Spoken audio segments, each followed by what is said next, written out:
Hello Radical Worshippers of Jesus, welcome to day 28 of our devotional series. Let us open our Bibles in Nehemiah chapter 8 verse 10.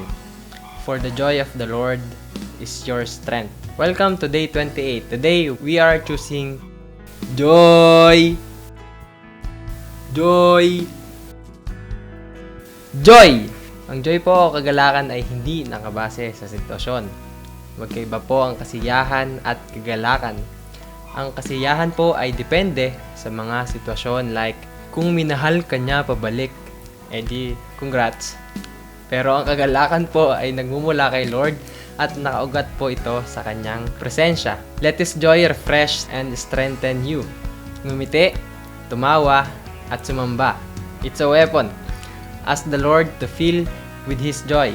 Pag-apawin po natin ito at gawing kalakasan anuman ang ating kinakaharap. Let joy multiply. Tanong po para sa araw na ito, ano ang maaari mong ipagpasalamat sa Diyos ngayon na magpapasigla ng kagalakan sa iyong puso? Kung umabot po kayo sa part na to ng video, wag po kayong mahihiyan na mag-comment at i-share po ang video na to para marami pa po ang makarinig ng salita ng Diyos. Let your light shine